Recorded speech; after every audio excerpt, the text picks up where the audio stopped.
Jonathan Fahey was a federal prosecutor in the U.S. Attorney's Office for 17 years. He was also with the Department of Homeland Security and Immigration and Customs Enforcement. So, any sense who's behind this, and where does law enforcement even begin to deal with this? Yeah, this is interesting. I mean, who's behind it? I don't know. I mean, I believe it's a political, it's politically motivated, but that doesn't really narrow the field anymore.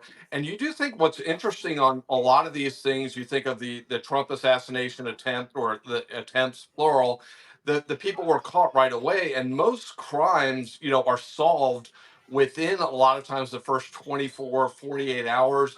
And a lot of times if it's a violent crime like a murder, you already have sort of a natural bank of suspects that you go after. It might be family members, might be somebody that sort of has an enemy or something like that. So this could be really tricky. The fact that this person initially got away, I don't know what evidence they have. So it really is getting surveillance. And the good news is now with everyone on their phones and lots more surveillance, there's a very good chance they have some sort of identification on this person, some sort of identification maybe on a car that he's in, and I expect he fled in a car. That would be the thing that makes the most sense. But yeah, it is like sort of where do you start on this thing, and it's that type of thing.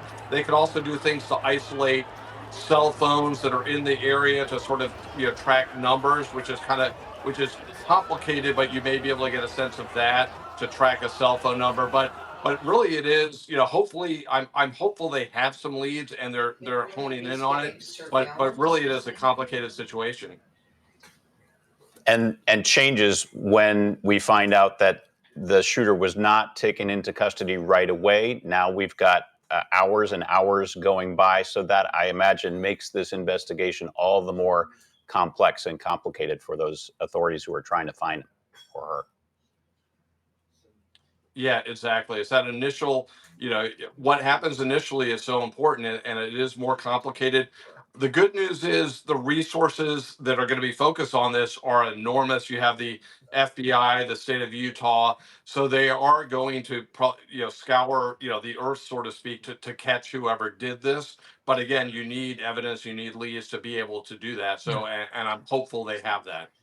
Well, there are a couple of things that I think we know, though it's early hours and things have changed. Originally, they did say that they had a suspect in custody. Kash Patel, the head of the FBI, said that that turned out not to be true. It was not it was not the suspect. They had to let the person go.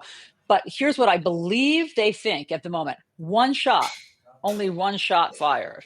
What does that tell you, Jonathan? I mean, that does that sound like a college student?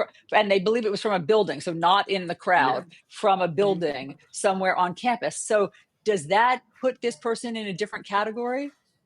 Yeah, I mean, the fact that it's, I think 200 yards away, it's a rifle shot. I don't think if somebody that, has trained with a rifle, it's that difficult, but he did shoot, he didn't miss. So I do think that shows that, one, it shows premeditation, it shows planning, it shows somewhat of a, knowledge of guns and firing guns and things like that. So it doesn't seem like it was an impulsive act of a, I don't know that it's not a college student, but certainly, not sort of this impulsive act. Somebody just out of nowhere decided to shoot him. This seems like it was planned, and that makes sense. This was a planned event on campus, so all of that makes sense. But yeah, could it be somebody with some training?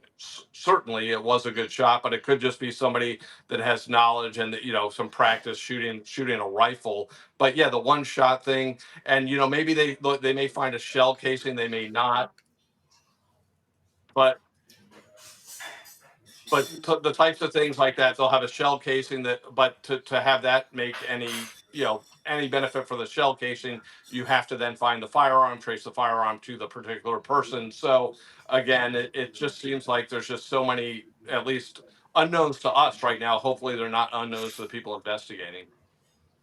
All right, Jonathan Fahey, thanks so much for sharing your insights. We really appreciate it.